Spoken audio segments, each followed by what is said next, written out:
What is the Earn Our Trust app? Well, it's an app where we only put minority-owned businesses that's socially responsible. So, for an example, I think we talked about it when I first met you. It's a pizzeria in Philadelphia called Down North Pizza, and that they only hire people that's incarcerated. What's so beautiful about that is most guys that's been to prison, it's hard for them to get employment. Mm-hmm. And so not only do they employ them and pay them a living wage, they put them up for 6 months for free to live, so they can teach them how to financial literacy, how to get their credit together, build their credit, save their money, so they can also get their own apartment. And so that program is wonderful, because if you think about it, if they're employed, they're not out there committing more crimes, so it brings the crime rate down in the Black community, right? Welcome to the Jennifer J. Hammond Podcast. Jennifer is a licensed realtor, educator, speaker, and best-selling author. Jennifer's goal is to help you find your yay in every day.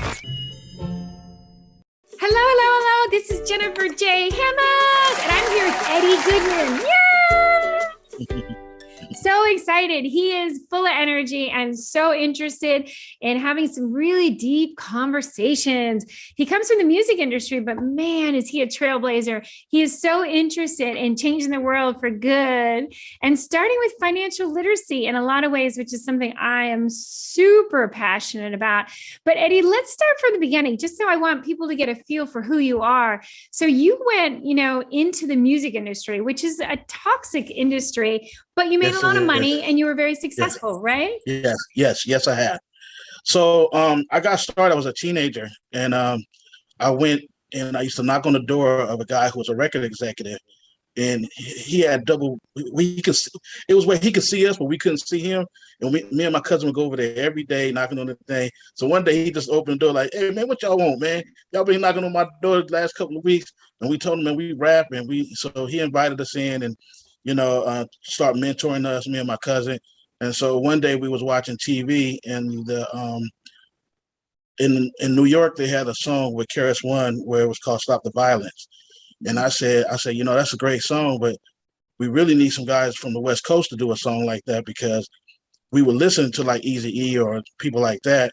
We respect the East Coast, we listen to them too, but these guys, the guy know the gang culture, so they probably will listen more. So the guy that was a record exec, he was a former Crip, and he was trying to do stuff for the community. He was like, that's a good idea, and I could probably get Eazy and all them. So he called Dr. Dre and got Eazy and MC Hammer, and it was called "We're All in the Same Gang," and that's how I got started. Wow, that's a pretty powerful start. I mean, yeah. But you think I can feel it from the moment I met you that you have such a mission to help and a mission to make this world a better place. So yes. Yeah. Well done. Okay. So let's go into, you have things that you've talked about. So one thing you've talked about is supporting minority-owned businesses. And so when we support minority-owned businesses, there are things that you said that we should watch out for, right? Right. So a lot of times when people go and support a business, and especially because what happened, like say with George Floyd, we had a lot of people that went out and was Googling Black-owned businesses, and they want to support, but not all businesses, not that they're bad people, but they're just business owners. They're trying to make money for them and their family and whatnot, whatever. But some businesses actually have a mission to give back to the community.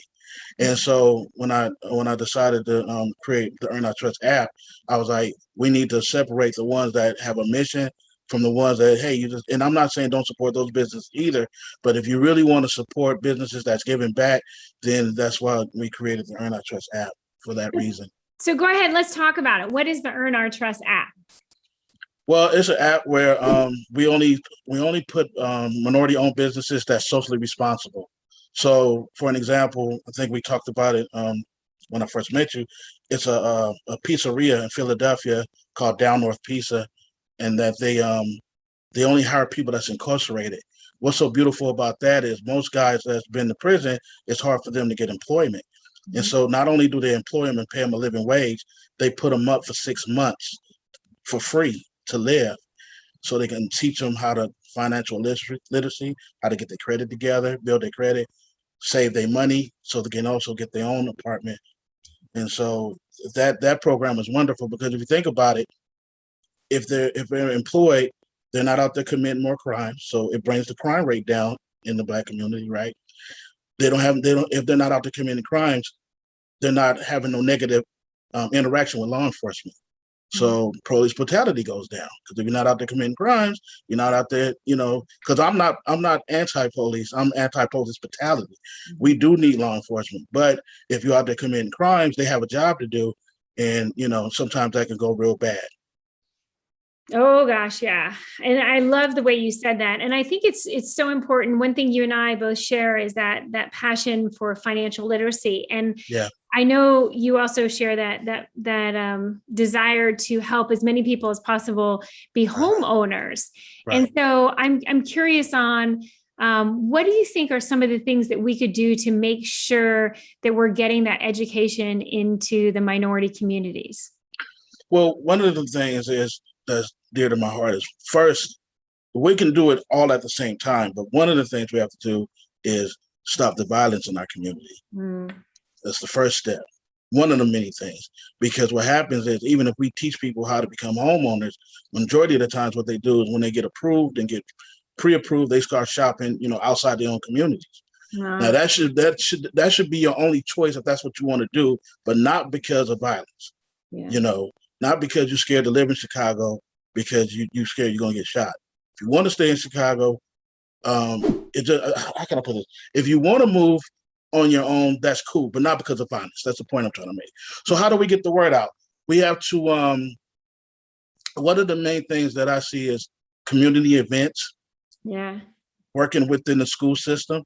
When I worked at Locke High School, I used to get parents jobs. I used to help them get their credit together. And it's just giving them the information that they need. And imagine people with mentors. A lot of times that we don't know what to do, even though if you give a person the information, having a good mentor to walk you through it, to show you step by step, someone you could call and ask questions. Those are the kind of things that we need to do if we really want to change the condition in the Black community. And I think that you're right, community events and making sure that we're getting in, because the one thing that I've found also, and I'm sure you've seen this, is unfortunately, I've seen icky people who go into the minority communities and they don't have a good heart. And so what they do is they teach maybe half the truth, or they're not the ones that we want there. They're people who, so we want to find a way. And I like the fact, so with Earn Our Trust, how do you vet the people? What are you looking for specifically for their socially conscious? What proves it to you? I mean, my team did the research to find these businesses online. And so, we call them up, we talk to them. We try to check the reviews, see what people are saying online. It's like down North Pizza, like they got a lot of media coverage, a lot of good reviews online. Sometimes I check Glassdoor, which is, the employments where the employees work for them, because, you can be acting like you're good to the community, but if you're not treating your employees good, then that's not good either, right? And so we check all those kind of things or whatever, but also on our app, we got the wall of shame.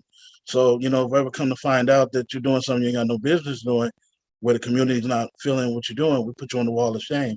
And then let's earn our trust. You got to earn your trust to get back to the spotlight or back to the main room. So that's kind of like how we do it. We're a new startup, so we don't have a lot of funding to really do a deep vetting, but we just trust what the community says, and that's how we do it. Well, and I know you also have a project that you put a lot of time in, Catching Hell in the City of Angels. Will you talk about that? Yeah. So my background is, like, I started in the music business, but like in 1999, I got tired of all the violence, and I just wanted to do something different. So my cousin called me and said she wanted me to mentor young Black men because they was giving her a hard time and she was about to kick them out. So I went to go work with them, and she was like, "Wow, you have a gift. They listen to you." So she said, "You should do this like full time." So she said, because like all the boys and girls clubs, like what causes gangs is that kids, they go to these programs because they have behavior issues. They kick them out. And when they kick them out, they go to the streets and then the gangs take them, right? And so I went and got all these kids from South LA, from all these programs. I was kicking them out, and I started mentoring them. I had an after school program. Then I found out about the sheriff department had a boot camp program, and they said, hey, bring us kids that are at risk. So for me, it was a learning experience, because when I took the kids down there, the grandmother couldn't participate because she was really sick and ill and old. And so I told her, don't worry about it, but the kids need the help. I'll sit in on your behalf, because the kids was with me the majority of the day. So the sheriff was like, oh yeah, you can sit in. So when I went through the program as like their guardian, I was learning too. It was a lot of stuff that I didn't know. Like I formed a real good positive relationship with law enforcement. The kids, they got a good thing out of it. They started doing good in school. And then me and the kids, after we graduated the program, we started volunteering. And so, that's how that happened. So my friend called me and was like, hey, I see all the good work that you're doing at Locke High School. And my friend works with Dr. Dre and Ice-T and all these people. And they said, we're doing a documentary called The Art of Rap. So the directors of The Art of Rap was like, rap was created from nothing. It was from the struggle. And they was like, it became a big, huge world phenomenon. So the director was like, I want to do another documentary, but just interviewing not rappers and celebrities. I want to interview the everyday man and woman that's making a difference in the community. So my friend G called me. He was like, "Yo, Coles, that's what they call me. Hey, they want to do an interview." So I said, "Well, tell them to come down a lot, and see what I do." Yay! So they came down to see what I was doing. They fell in love with it, and so I said, "Well," they said, "Definitely you're going to be in it." I said, "Well, do you need anybody else?" They're like, "Yeah, we don't know who we're going to interview." I called LAPD. I called the former gang members that was making a difference in the community. So like 98%, when you watch the movie, 98% of the people I cast. And so they fell in love with it, and then they put it out. And that's just one of my reels that I share with people that, that's the kind of work that we do. And that's beautiful. I mean, I think it's so important, again, to get the good news out. There's so much bad news. Yeah, exactly. We need to get more of the good news out, and things can really, our world can change. We just have to be the ones to change it, Oh yeah. I'll give you an example. Like, we had a program called the Weed and Seed, where they would ask the police officers, well, instead of just harassing the kids, because the Weed and Seed was a program where they helped kids get jobs, like even active gang members. Mm-hmm. So they was like, well, instead of just going out and harassing people, give them our business card and tell them they can come get a job. So when the police was going in the gang bang, like, oh, what y'all want now? You're harassing us. They're like, nah, here's a card. Go call these people and you can go get a job. So they didn't believe it. So when they came down, they were like, this is this a setup? Are y'all trying to catch me that I got warrants or something? They're like, nah, brother, we trying to help y'all, man. So law enforcement, the ones that I work with are really good people. They really want to make a change. They want to make a difference. And they're not about just trying to lock people up. They do have a job to do, but if you're trying to do the right thing, they'll support you 120%. So those gang members that came into our office that time, we helped them get a job. That's beautiful. And that's, again, it's so important, because again, we can all help each other. Yeah, it does take a little leap of faith. And because, I think all of us have been betrayed at some point. Yeah. Listen, I'm going to tell you, I'm not going to get into details. Okay. But it pays for our community to be where it is. It pays. Like they say, crime pays. So like not all police officers, but it's just crimes paid, from the police to the prison system to the county jail to the public defenders. Like, everybody's eating off of people's shortcomings a lot. It shouldn't be like that.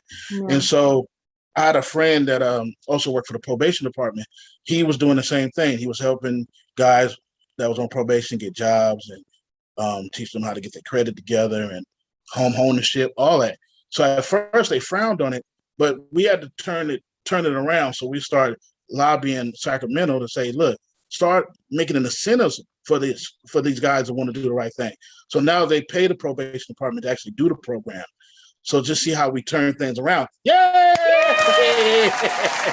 So that was a win for us, So we just gotta change it. Like, even with these nonprofits, like, they come in and they have a grant for 5 years and they do the work for 5 years, and if they don't get refunded, they pack up and leave.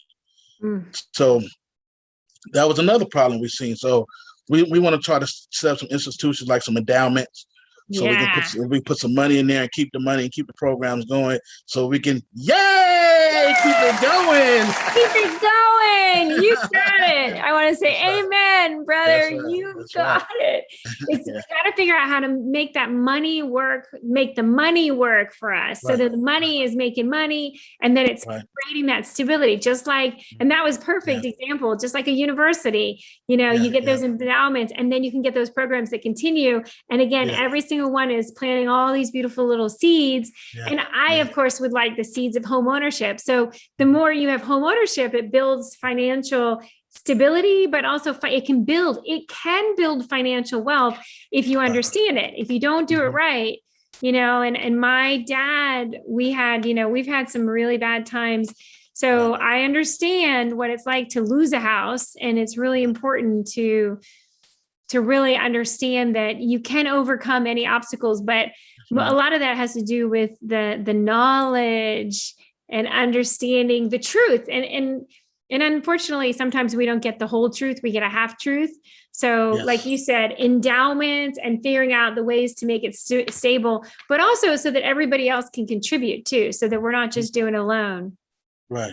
And I agree. And so like, say if it was a community endowment, we can put you through a program, teach you financial literacy, and say, hey, if you get your credit up, you do everything you're supposed to do, we can loan you the money for the down payment. And you can start buying in your own community. And if you need money for a loan to start a business, same program. We put you through financial literacy and loan you the money to start your business. It all could be community-based, where no outsiders are coming in just making a buck off of us, because that's what's been happening. They don't care. They don't care.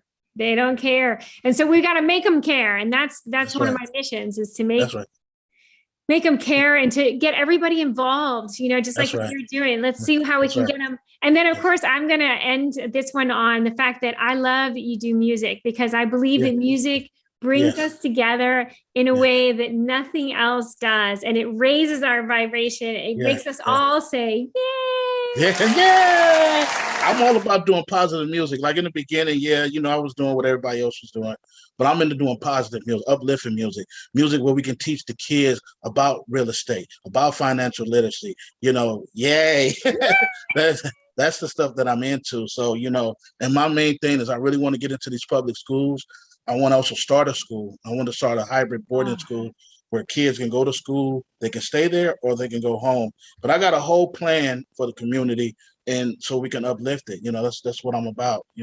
We can get into these schools, because the school system, they don't care either. I hate to say, like, they're not producing a good product. I mean, unless you got a good, strong family unit where your parents are actually teaching you on top of what the school, but most of our parents, and it's just a sad reality, because they had a bad experience going through school themselves, because that's what they used to tell me when I worked at lot. I had a bad experience. Now my kid is going here and y'all calling me. Now you seem like y'all giving my kid a hard time. And so I had to kind of retrain them to say, no, you have to step it up. You have to, start at home and giving them the knowledge that they need. Like I was saying before, I used to help parents get jobs because they used to stress about that. Yeah. And so I used to help parents get jobs. So once they start working, start feeling good about themselves, then they start investing in their kids' education and sitting them down and doing homework with them and all that kind of stuff. Yay!